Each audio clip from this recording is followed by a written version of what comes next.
And today we have some more catch-up news because I'm really lazy. There were rumors of a God of War gameplay reveal that was supposed to be revealed at the most recent Sony State of Play, but nothing showed up there. Maybe there'll be some footage for the next Sony State of Play sometime next month in August. And the information came from a supposedly known leaker who has had accurate information in the past, but we don't have very many details and nothing's been proven yet. So the game has already been pushed till next year. So it's kind of like, does it really matter if we see gameplay quite yet? They might hold on to that for quite a long time. But I think it would be pretty important to keep people interested in that game still coming up, as long as they get some kind of more information before the end of the year, relatively soon. Next, it was announced that Ghost of Tsushima was going to have a standalone expansion, maybe in the style of what I've read was specifically kind of like there was an expansion for Gears 5, which I didn't play that expansion, but I did play Gears 5. I'm imagining that expansion would be kind of like a whole other section of the game, another open area to explore, story beat that links into the other part of the story of the main game, or kind of its own story entirely. So maybe something similar to that. I'm not thinking anything quite on the scale of Miles Morales Spider-Man game, because that's almost its own game, just in the style of the first game with some modifications. Yeah, something between like a regular DLC you'd get in something like Skyrim, and something like a full game like Uncharted Lost Legacy. I'm imagining something similar to that. They're calling it Ghost of Ikishima, which is Ikishima is an island between the island of Tsushima and the mainlands of Japan. Ikishima is a much smaller island than Tsushima, and it's its own separate island, so it's literally going to be a smaller, separate experience from the main game. Basically, what's rumored is that Jin Sakai has traveled there after the events of Ghost of Tsushima, and there's also rumors of, Mongols invaders there too, which actually did happen historically. I'm sure Jin Sakai is going to meet someone he used to know there, or maybe somebody on that island heard about what he did on Tsushima, so maybe there's going to be a little bit of a Mongolian conflict, like in the first game, a little bit of a homegrown domestic conflict between Jin Sakai and whoever's there who might have heard of what he's done before, or what's happened on Tsushima. So that's probably going to be the gist of the gameplay there, of the story there. But we'll see. I platinumed Ghost of Tsushima when it first came out. I bought it right away, played it.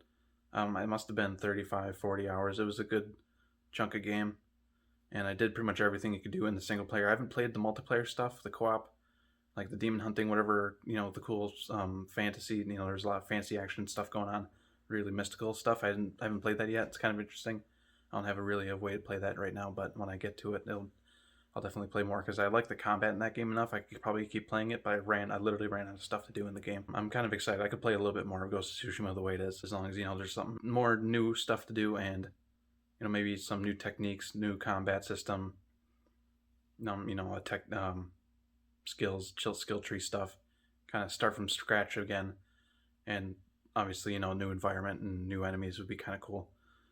But other than that, I'm kind of excited what that studio is going to do next. I think Sucker Punch made that game, yeah.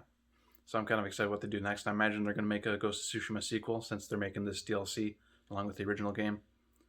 And that game's been out for, I think, not almost a year, so that, it's a good time for that DLC to come out. There's an update from CDPR saying that they're not going to be having any Witcher games announced at this year's WicherCon, which is a convention run by CDPR and Netflix, because obviously Netflix produces the show, and CDPR is making the games. And I imagine there's not a whole lot of things being made by the original author or anything like that, so usually it's just run by Netflix and CDPR.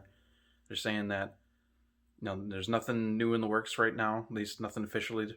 If I had to guess, there's some amount of pre-production for our next Witcher game. Whoever's writing that game is probably at least writing up an outline of what that game's going to be, and there might be some people trying to figure out like what the game's going to be about, like what new direction it's going to go in. Some very early pre-production stuff, but obviously CDPR is still working on bringing updates and patches and potentially DLC to Cyberpunk 2077, so there's not going to be any new big updates for the Witcher franchise right now until that's all completely wrapped up, just like how Cyberpunk 2077 didn't go into full development until after the DLCs for Witcher 3 completely wrapped up and that game was finished entirely.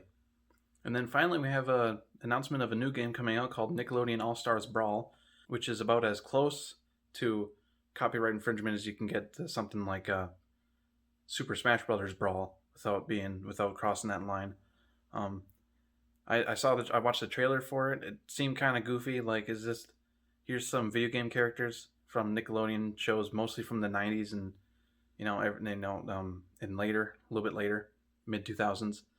There's nothing really on there that's indicative of modern Nickelodeon, so they're obviously going for an older audience because it's just kind of goofy how this game is literally a bunch of cartoon characters fighting each other in a video game based on a game that's a bunch of video game characters fighting each other. It's like it's trying to, obviously be the same exact thing, but it makes sense when video game characters fight each other because, players have had control of all those video game characters in Smash. Well, not all of them because some of them are villains and stuff, but there's there's some kind of combat between those characters. Mario knows how to fight because he jumps on Goombas and he fights Bowser, and Bowser knows how to fight, because he's always fighting with Mario, and all the other Smash characters like Zelda and Sheik, like they're all pretty much built for fighting.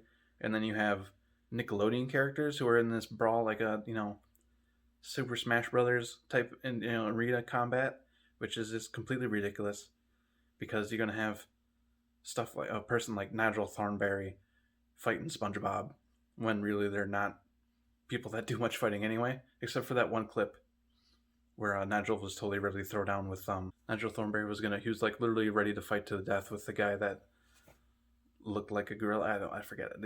He was about ready to do some kung fu moves. So apparently Nigel Thornberry knows how to fight, but and SpongeBob knows karate, I guess, and so does Sandy. But all the other characters, it's just goofy. And that's all the late news I have. I got another few more headlines I can catch up on, but I don't have a full thing finished out with that one yet.